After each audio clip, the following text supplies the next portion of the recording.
ఓం సహనావవతు సహనౌ భునక్తు సహ వీర్యం కరవావహై తేజస్వినాతమస్తు మా విద్విషావహై. ఓం శాంతి శాంతి శాంతి. ఓం గురుర్బ్రహ్మా గురుర్విష్ణుః గురుర్దేవో మహేశ్వరః గురురేవ పరం బ్రహ్మ తస్మై శ్రీ గురవే నమః. ఓం ప్రపన్నపారిజాతాయ స్తోత్రవేత్రైకపాణయే జ్ఞానముద్రాయ కృష్ణాయ గీతామృతదుహే నమః. ఓం సచ్చిదానందరూపాయ విశ్వోత్పత్యాదిహేతవే తాపత్రయ వినాశాయ శ్రీకృష్ణాయ వయం నమః. హరి ఓం. శ్రీమద్భాగవతం ఏకాదశ స్కందం 5వ అధ్యాయం. 4 అధ్యాయాలు అయిపోయాయి కదా. ఓకే, ఒక్క శ్లోకం చదివామా? అంతేనా? ఓకే, చదవండి. రాజోవాచ భగవంతం హరిం ప్రాయో నవజంత్యాత్మవిత్తమాః తేషామశాంతకామానాం కానిష్టా విజితాత్మనాం. క్షమసమువాచ ముఖబాహురూపాద్భ్యः పురుషస్యాశ్రమైः సహ చత్వారో జగ్నిరే వర్ణా గుణైర్విప్రాదయః పృథక్ యయేష పురుషం సాక్షాదాత్మ నభజంత్యువజానంతి స్థానాద్ ద్రష్టా పతంత్యతః. దూరే హరికథా కేచిద్ దూరే నాచ్యుత కీర్తన స్త్రియశూద్రాదయశ్చైవ తేనుకంప్య విప్రోరాజన్యవైశ్యో చ హరే ప్రాప్త శ్రౌతేన జన్మనాథాపి మహత్యాత్మా. కర్మణ్యకోవిదాస్తబ్ధ మూర్ఖా పండితమానినః వదంతి చాటుకాన్ మూఢా యయా మాధ్య కిరోత్సుకా.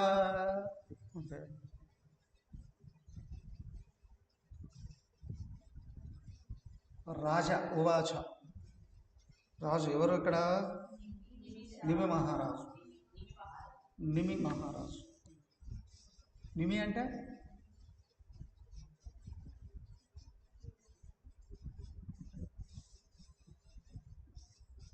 దృష్టి, ఉన్నత దృష్టి. నైమిష కళ్ళు ఆర్పని. నైమిషులు కళ్ళు ఆర్పని వారు ఎవరు? దేవతలు. అక్కడి నుంచి వచ్చింది. ఓకే, దివ్యమైన మహాచక్రవర్తి అయిన జనక వంశంలో మూల పురుషుడు. ఆయన అడుగుతున్నాం ఎవరిని? ఋషభదేవుడు, సాక్షాత్ విష్ణుస్వరూపుడు, విష్ణువంశ సంభవుడు, ఋషభదేవుని యొక్క పుత్రుడు. ఎన్నో ప్రశ్న ఇది? 8, 7 అయిపోయాయి. 8వ ప్రశ్న ఏమని? అయా భగవంతం హరిం నభజంతి. ఎవరు భగవంతుడైనటువంటి విష్ణుదేవుణ్ణి ఆరాధించరు, వాళ్ళ గతి ఏంటి?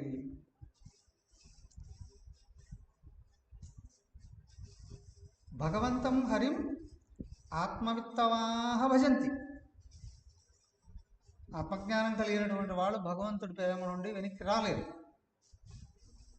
అది లేని వాళ్ళు కొంతమంది భగవంతుడిని ఆరాధించరు. కారణం ఏంటి?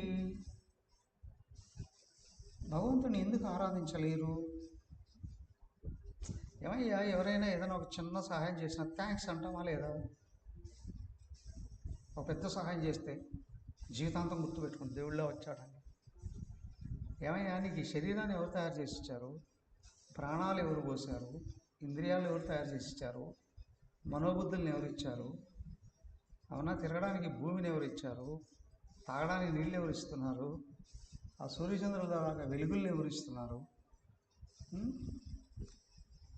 అనుభవించడానికి ప్రపంచాన్ని అంతటిని ఎవరిచ్చాడు? ప్రపంచంలో వ్యవహరించడానికి కావాల్సినటువంటి ఎవరు ఇస్తున్నారు? వాళ్ళ మీద నీకెందుకు గౌరవం లేదు? ఎందుకు?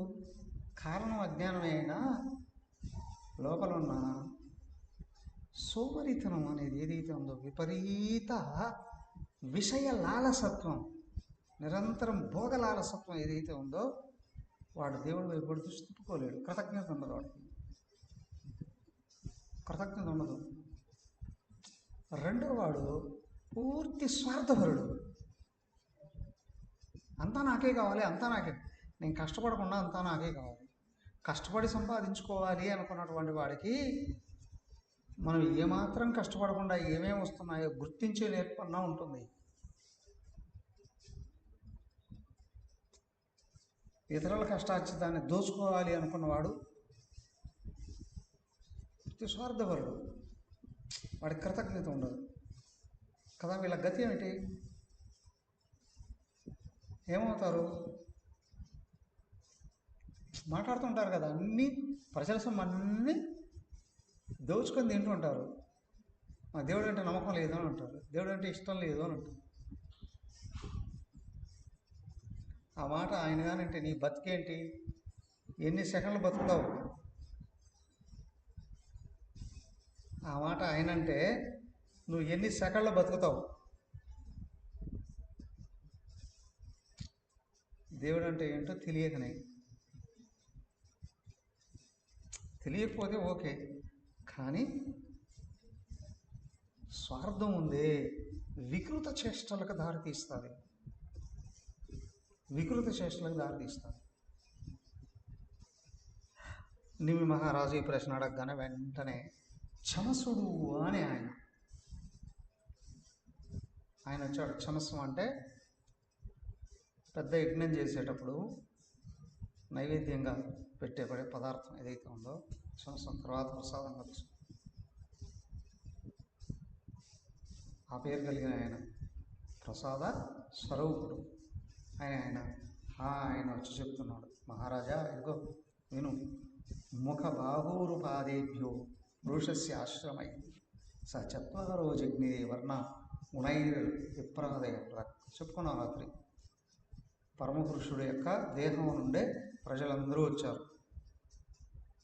తలభాగం నుండి వచ్చిన వాళ్ళు బ్రాహ్మణులు అని, అంటే జ్ఞాన ప్రధానులు, తపఃప్రధానులు. అవునా?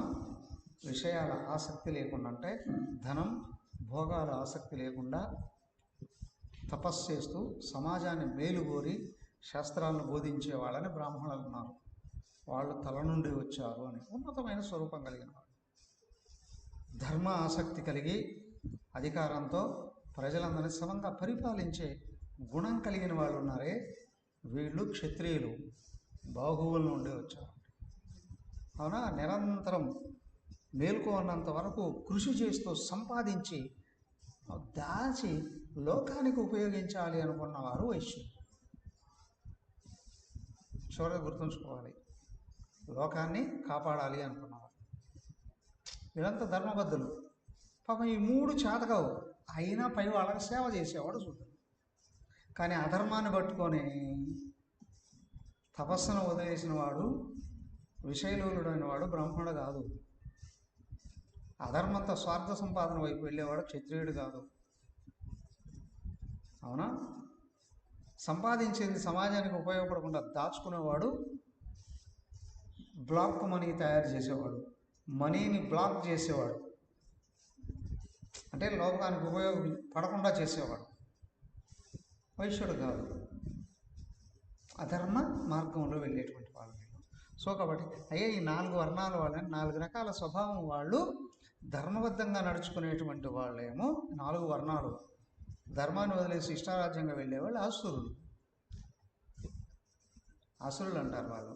వాళ్ళ జీవితం మతం సన్మార్గంలో వెళ్ళే వాళ్ళని డిస్టర్బ్ చేయడం, భగవంతుడు తయారు చేసిన విధి నియమాలని పాడు చేయడం, ఇది వాళ్ళ యొక్క స్వభావం కదా. అలాంటి వాళ్ళు ఉన్నారు. ఏమవుతారయ్యా, నేను 4 రకాల వాళ్ళు వచ్చాను. మరి వాళ్ళందరూ ఎట్లా తయారయ్యారండి? స్వార్థంతో చెడిపోయారు, అజ్ఞానంతో అహంకారంతో చేయకుండా చేస్తున్నారు కదా.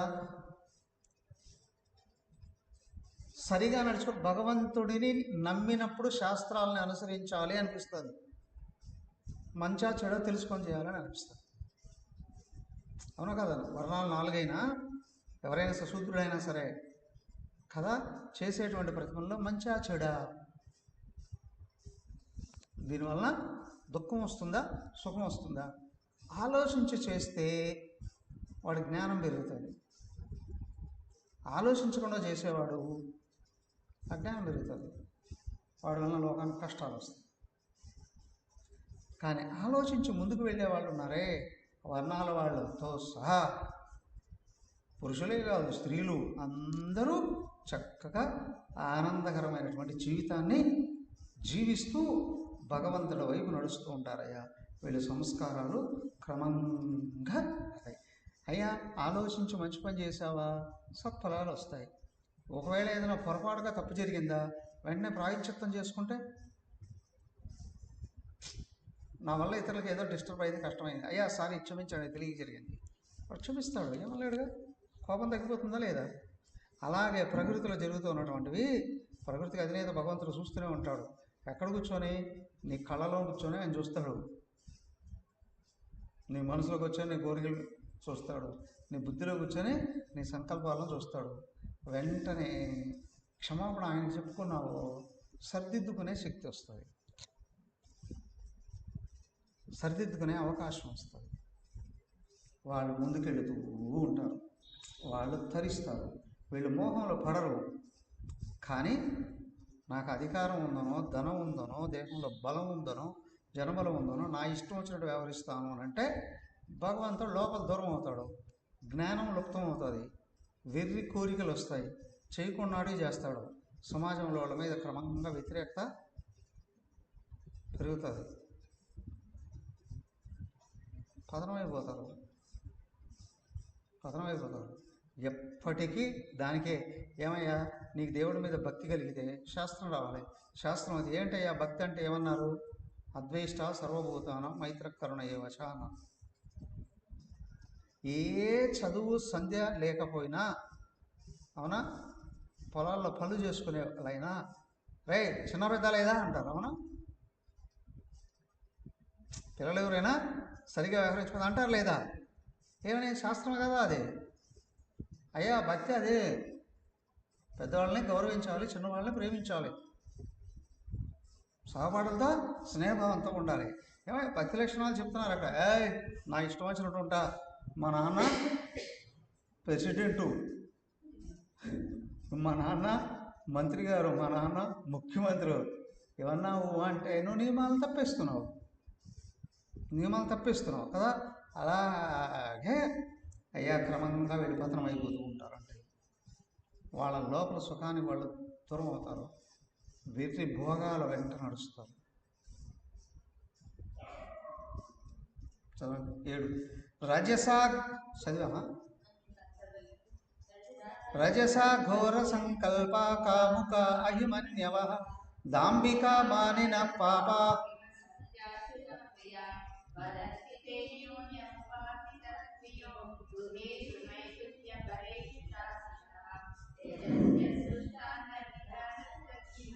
వృత్యై పరభ్రంతి పశోన తద్విదః శ్రియా విభూత్వ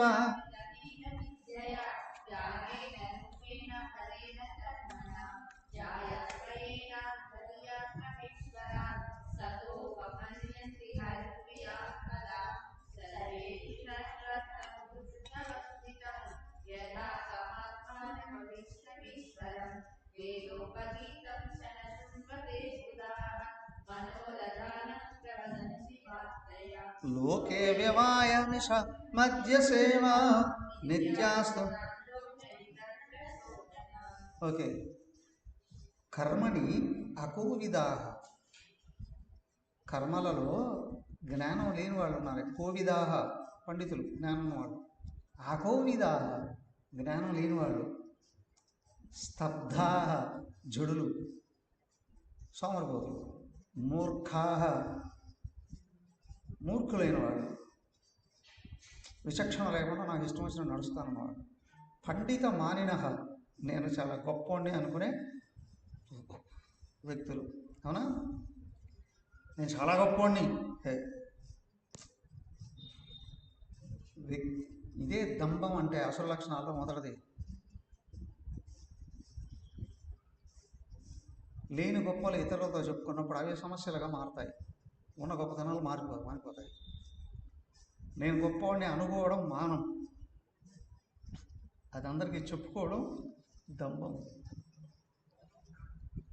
దంభో దర్పోభిమానశ్చ క్రోధ పారుష్యమేవ చ అజ్ఞానం చాభిధానస్య పార్థ సంపదం ఆసురీం. ఎక్కడిది?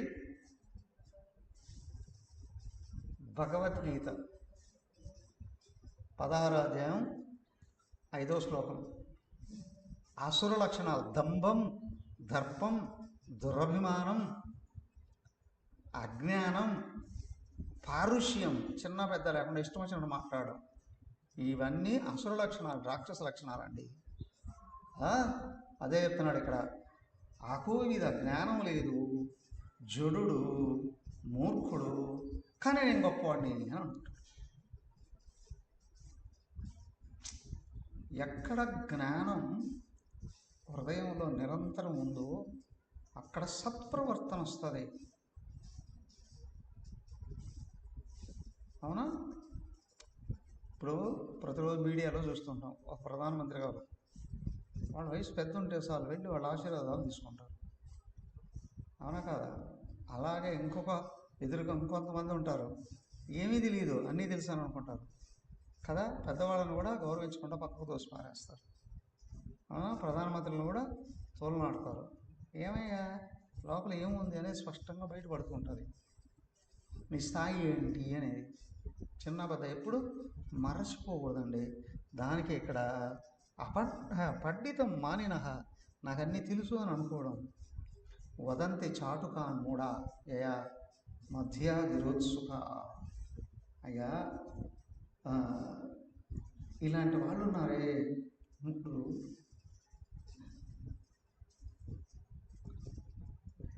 ఇతరులకు ఇష్టం లేని బాధలు కలిగించేటువంటి మాటలు మాట్లాడుకుంటారు.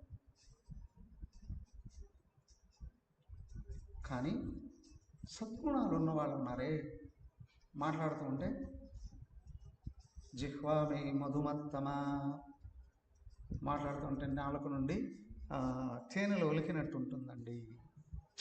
గుణాలు పైకి వస్తున్నాయి అంటే, ఉన్నతమైన గుణాలు వస్తున్నాయి అంటే వ్యక్తి ప్రవర్తన అంతా అన్నిటికంటే ముందు మాట చాలా అనుకూలంగా ఉంటుంది. కానీ అవగుణాలు పైకి వస్తున్నాయిరా అంటే ఎవరితో ఎట్లా మాట్లాడాలో ఏం చేయాలనో అర్థం కాదు. వ్యక్తిత్వం చెడిపోతుంది అక్కడ. రజస ఎందుకు వస్తున్నాయి? రజగుణం పెరుగుతున్నప్పుడు వస్తుంది. ఘోర సంకల్ప, భయంకరమైన సంకల్పాల నుండి రాకూడన సంకల్పం.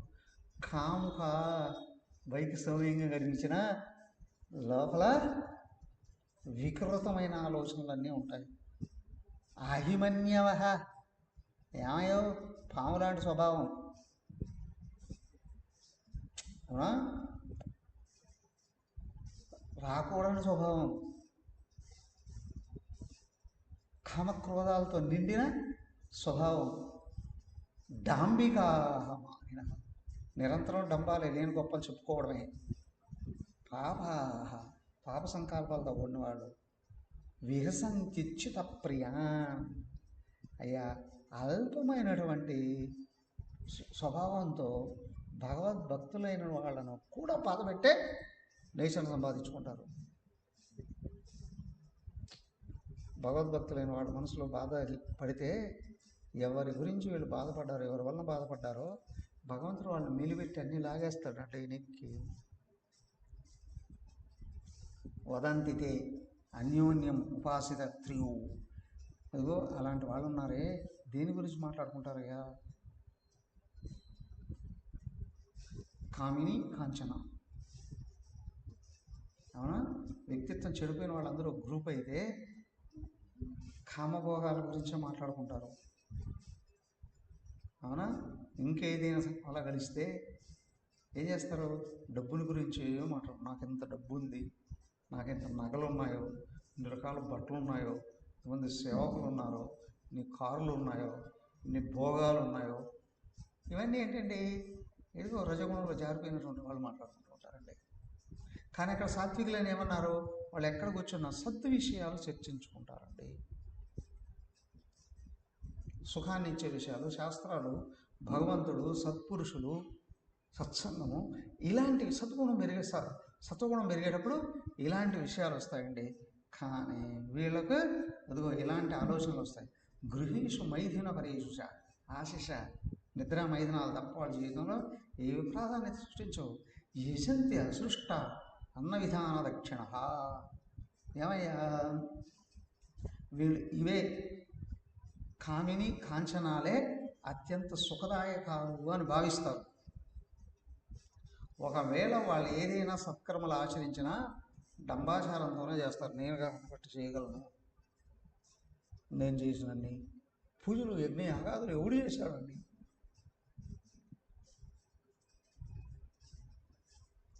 భక్తి పెరిగితే ఏమనిపిస్తుంది? అంతా ఆయనే అని భావన వస్తుంది. అన్నీ చేయించేది ఆయనే, అన్నీ ఇచ్చేది ఆయనే. సో పూజలు యజ్ఞాలు యాగాదులు అన్నీ చేయాలి. చేస్తూ అన్నీ చేయించేది ఆయనే, అన్నీ ఇచ్చేది ఆయనే అని భావన ఉన్నప్పుడు సద్గుణాలు ఉంటాయి. ఆ చేయించిన వ్యక్తిని చూసి సమాజం అంతా ఆనందపడుతుంది. అవునా? అలాంటి పనులలో పాల్గొనడానికి ఇష్టపడుతుంది. లేదు అంటే శ్రియా విభూతి అభిజాతేన అభిజనేన విద్యయా త్యాగేన రూపేణ బలిగిన కర్మణ.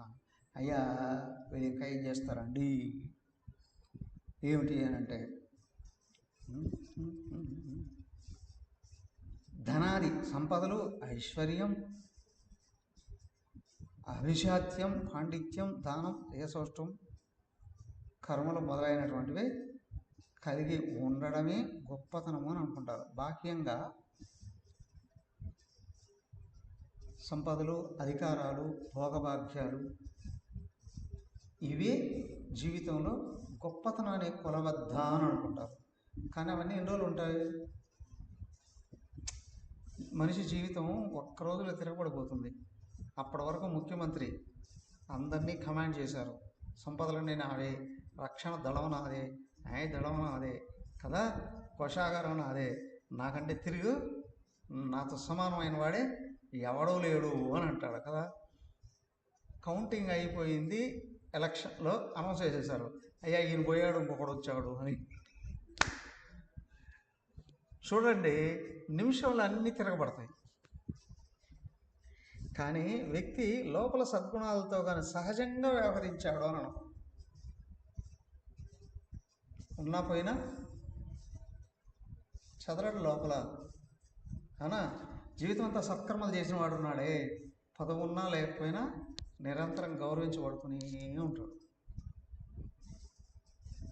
ఆయన గౌరవం పవర్లో ఉన్నాడు, పనులు చేశాడు, కానీ వ్యక్తిత్వం అనేది సొంతం ఉందిగా. పవర్ పోతే సొంత వ్యక్తిత్వం బయటకు వస్తుంది. నిజంగా ఉన్నతమైన వ్యక్తిత్వం ఉందా? ఎక్స్పర్ట్ వాళ్ళు కూడా గౌరవిస్తారు, అవమానించలేరు. సో కాబట్టి అయ్యా నీ సొంత వ్యక్తిత్వం ఏదైతే ఉందో అదే సదా నిన్ను గౌరవిస్తుంది. అది పోగొట్టుకొని ఎప్పుడైతే దుర్గుణాలతో విర్రవీగావా అన్ని కష్టాలు ఎదురవుతాయి. కాబట్టి ఇదిగో భగవంతుడిని ఆశ్రయించు, శాస్త్రాలను అధ్యయనం చేయి, మహాత్ముల్ని ఆశ్రయించు, జ్ఞానాన్ని సంపాదించుకో, సత్ప్రవర్తనతో ఉండి చక్కగా ముందుకెళ్ళు. ఇంకెందుకండి, అక్కడ దేవతలు కూడా అప్పుడప్పుడు బృహస్పతిని అవమానిస్తారు. ఎప్పుడు ఈయన అవమానించారు, ఆయన కానీ బాధపడ్డాడు వెళ్ళిపోతాడు పక్కకి. వెళ్ళిపోతే ఏమవుతుంది, రాక్షసులు వచ్చి వీళ్ళ మీద పడి వీళ్ళని జయించేసి మొత్తం లాగేస్తారు కదా. ఎప్పుడు జరుగుతూ ఉన్నటువంటి ఇంకా మానవులుగా ఎంతండి, కాబట్టి సూక్ష్మంగా నువ్వుగా దైవం వైపు వెళ్తున్నావా, దైవ సహకారం ఉంటుంది. నువ్వు దైవ సహకారాన్ని కానీ వదిలేసుకున్నావు, నువ్వు వెళ్ళిపోతావో తెలియదండి. చూడండి అలాగే చెప్పండి.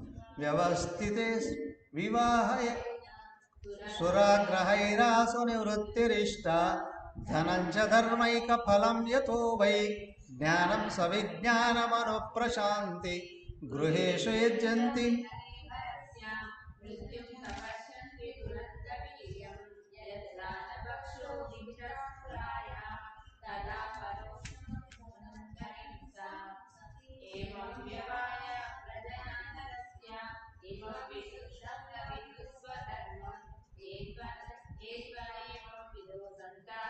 స్తబ్ద సదభిమానినః పశూనృత్యంతి విశ్రబ్ద ప్రేత్య బాధంతి చేత్ ద్విషంతః పరకాయేషు స్వాత్మానం హరిమీశ్వరం మృతకేశానుబంధేస్మిన్ బద్ధస్నేహ ఏ కైవల్యం అసంప్రాప్త ఏ చాతీతాశ్చ మూఢతాం త్రైవర్గికాః కక్షం ఆత్మానం ఘాతమంతికే.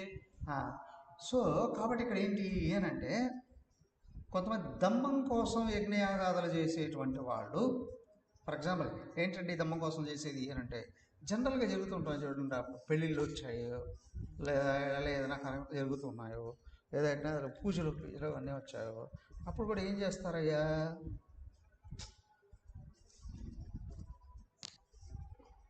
పెళ్ళిళ్ళలో భోజనాలు పెడతారు కదా. జనాలకు అవసరమైన భోజనం పెడతారా, జనాలకు ఇష్టమైన భోజనం పెడతారు. ఆ రెండో పక్కన పెడితే తన గొప్పతనాన్ని నిరూపించడానికి విందునిస్తారా, వచ్చిన వాళ్ళకి అవసరం కాబట్టి విందునిస్తారా?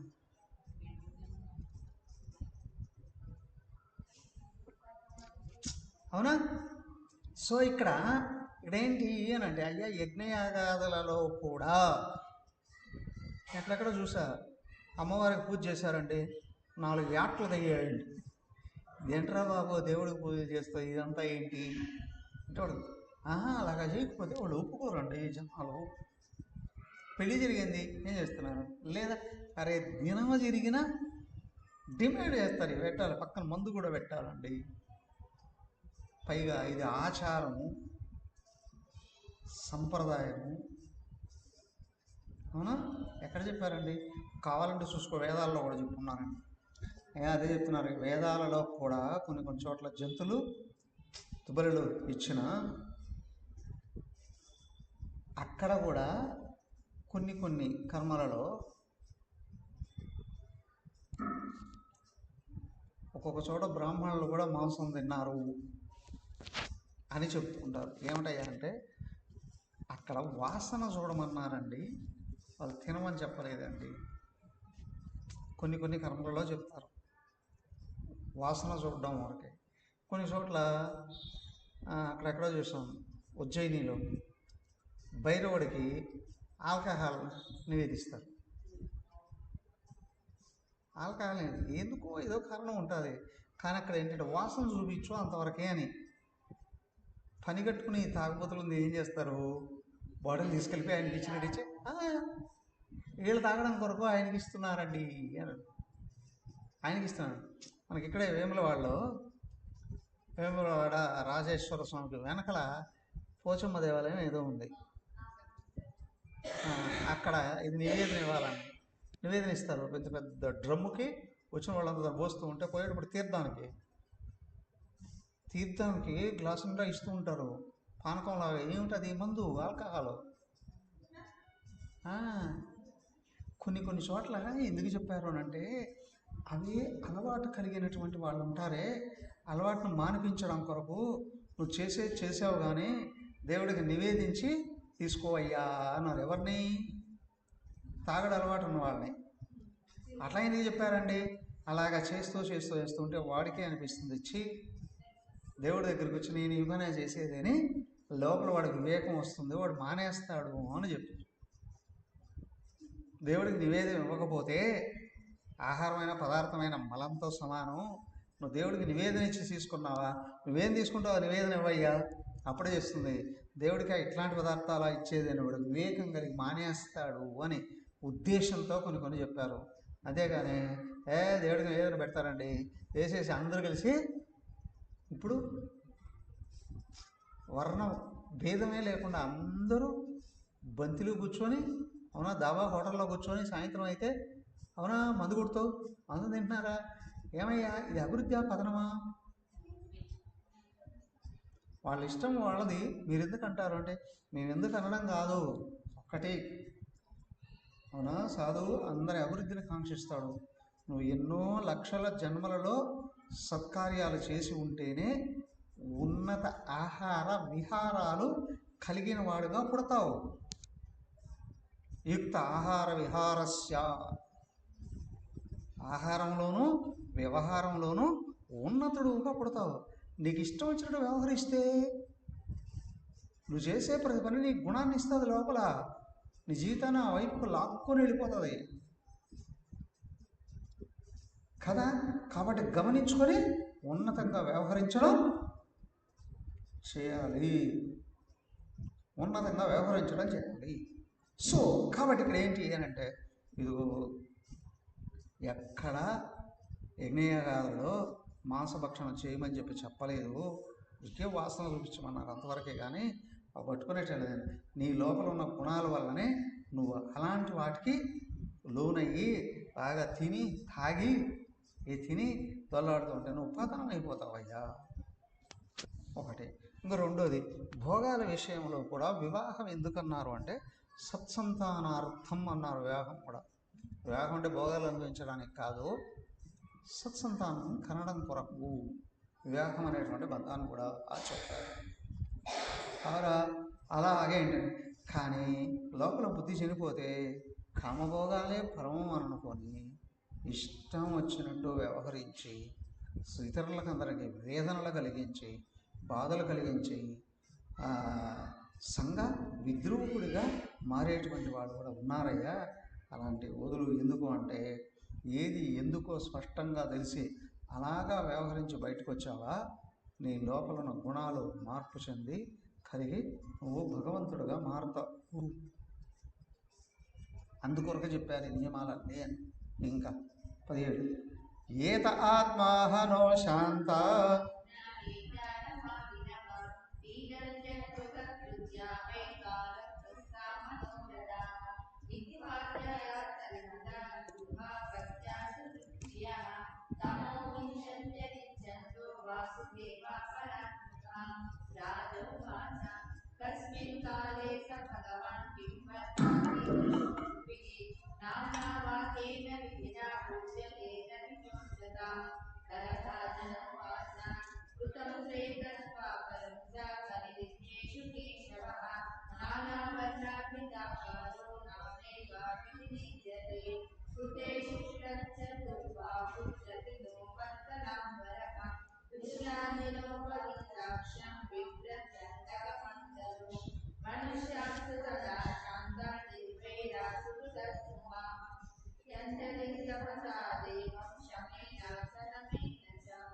ఓకే. ఏత ఆత్మహను అశాంత అజ్ఞానే జ్ఞానిమానిన, అయ్యా ఏత వీళ్ళున్నారే ఇట్లాగా దుష్ప్రవర్తనలోకి వెళ్ళిపోతున్న వాళ్ళే ఆత్మహన, ఆత్మహత్య చేసుకున్న వాళ్ళతో సమానం. ఆత్మను హత్య చేశాను, ఆత్మను ఎట్లా హత్య చేస్తారు? నువ్వు లోపల ఆత్మ ప్రేరణను చంపేసుకుంటున్నావు.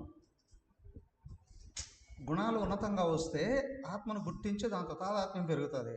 గుణాలు అల్పమయ్యాయి అంటే లోపలే కూర్చోన్నాడు భగవంతుడు, ఆయనతో సంబంధాలు తగ్గొట్టుకుంటున్నావు. అల్ప ప్రయోజనాలకి దూరదృష్టి లేకపోవడం వలన, వివేకం లేకపోవడం వలన అన్ని సంబంధాలు తీగిపోతుంటాయి సమాజంలో.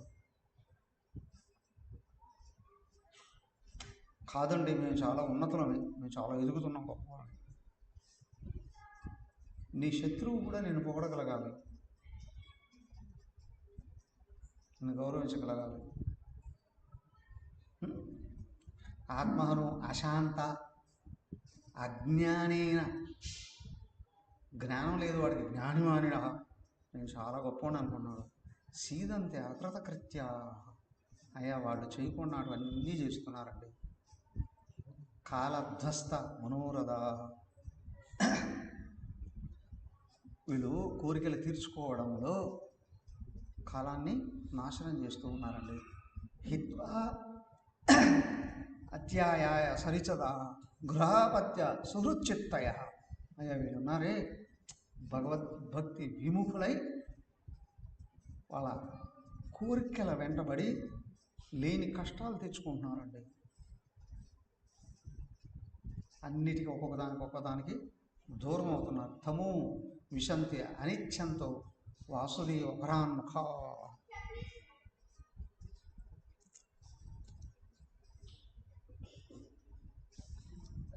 వాళ్ళందరినీ దూరం చేసుకుంటున్నారు. ఇక్కడికి ఉండగానే రై వెళ్ళి వెనక్కి రై వెనక్కి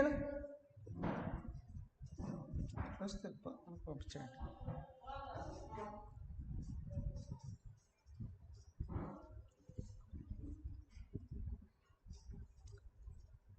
వీళ్ళు ఏమవుతున్నారు, చుట్టూ ఉన్న వాళ్ళందరినీ దూరం చేసుకుంటున్నారు, వాళ్ళ లోపల అశాంతిని నింపుకుంటున్నారు, వాళ్ళకు వాళ్ళే దూరం అయిపోతున్నారు. ఇదే ఆత్మహత్య అంటే. సచ్చిదానంద స్వరూపం ఆత్మ, నా నిజ స్వరూపంలో నాకు మరణం లేదు, అవునా, దుఃఖం లేదు, శాశ్వతుణ్ణి, ఏకమైన వాడిని, ఆ భావాలన్నీ దూరం అయిపోతాయి. ఆ భావాలన్నీ దూరం అవుతాయి. ఆత్మహత్య అంటే తనది హత్య చేసుకోవడం అని కాదు, తన నిజ స్వరూపానికి దూరం కావడం, నిజ స్వరూపమైన లక్షణాలని కోల్పోవడం. ఇలాగా వాళ్ళ జీవితాన్ని వాళ్ళే పతనం చేసుకుంటారయ్యా. అక్కడ అడిగాడు ప్రశ్న, 8వ ప్రశ్న ఏమని, అయ్యా దైవ ఆసక్తి లేని వాళ్ళు జీవితం ఏమవుతుంది అని. ఇలాగ వాళ్ళు సంపూర్ణంగా నాశనం అవుతారు అయ్యా. ఆత్మహత్య చేసుకున్న వాళ్ళలాగా పాపాలలో పడిపోతారు అని రాజు వాచ్. మళ్ళీ అడిగాడు రాజు ఏమని, ఇదిగో కస్మిన్ కాలే స భగవాన్ కిం వర్ణ కీదృశో నృభి నామనావాకేన విధిన పూజ్యతే తది హోచ్చితాం. అయ్యా ఇంకొక ప్రశ్న, చివరి ప్రశ్న కదా, 9వ ప్రశ్న. 9వ మహాత్ముడిని అడుగుతున్నాడు, ఓ యోగి పొంగులారా, అయ్యా పరమాత్ముడు ఏ ఏ కాలాలలో, అవునా, ఏ ఏ వర్ణాలలో ఏ ఏ జన్మలను తీసుకుంటున్నాడు, ఆయన ఏ ఏ పేర్లతో వ్యవహరిస్తున్నాడు. భగవంతుడు అవతారాలు ఉన్నాయి కదా, ఏ ఏ కాలం అంటే ఏ 4 ఏమన్నా యుగాలు, 4 యుగాలలో ఎప్పుడెప్పుడు ఏ ఏ వర్ణంలో పుడుతున్నాడు, ఏ ఏ పేర్లతో ఉంటున్నాడు, ఏమేమి చేస్తున్నాడు.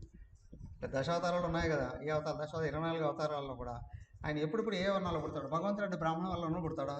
కొంతమంది ఇప్పటికీ కూడా ఏంటంటే కృష్ణుడు దేవుడికి యాక్సెప్ట్ చేయరు. ఏంటంటే ఆయన బ్రాహ్మణుడు కాదండి, అవునా కదా, ప్రతి ఊర్లో కనిపిస్తారు ఇట్లాగా. బ్రాహ్మణుడు వాడు దేవుడు ఎట్టవుతాడు? ఓ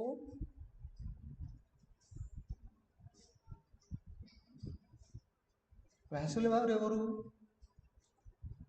వరాహమూర్తి ఎవరు? మత్స్య అవతారం ఏమిటి? కూర్మావతారం ఏమిటి? నరసింహావతారం ఏంటి కదా, రామావతారం ఏంటి?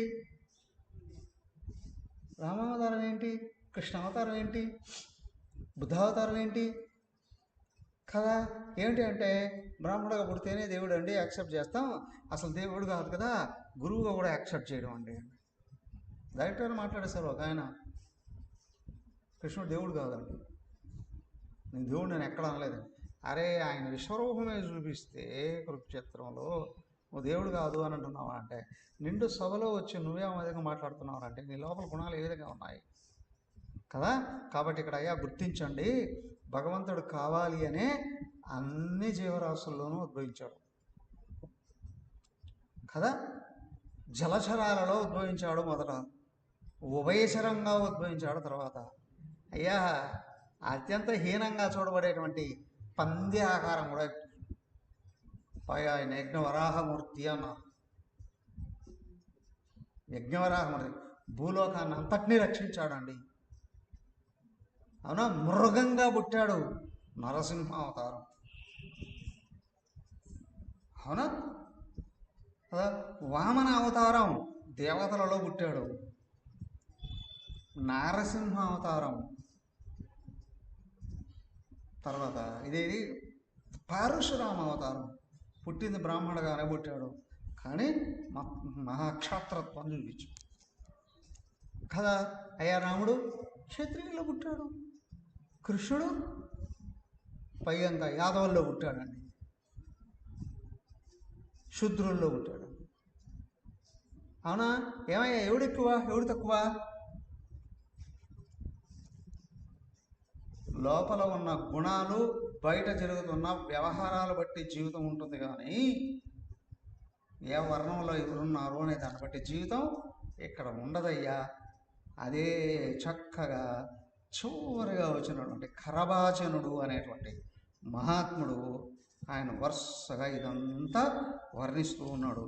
ఎక్కడెక్కడ కృతయుగంలో ఏ విధంగా పుట్టాడు, ద్వాపరయుగంలో అదే త్రేతాయుగంలో ఎలాగ పుట్టాడు, ఏ అవతారాలు వచ్చాయి, మరి ద్వాపరయుగంలో ఏ విధంగా పుట్టాడు, చివరికి కలియుగంలో కూడా ఏ అవతారాలు వచ్చాయి అని చెప్పి చక్కగా ఆయన వర్ణిస్తూ ఉన్నాడు. రేపు చూద్దాం, ఒకసారి చదువుకోరండి, సింపుల్గా చెప్పేద్దాం. అవన్నీ తెలిసినాడేగా, పదే చెప్పుకున్నటువంటి విషయాలే చూద్దాం. ఓం సర్వే భవంతు సుఖినః, సర్వే సంతు నిరామయాః, సర్వే భద్రాణి పశ్యంతు, మా కశ్చిత్ దుఃఖభాగ్ భవేత్. ఓం శాంతి శాంతి శాంతి. హరి ఓం శ్రీ గురుభ్యో నమః. హరి ఓం.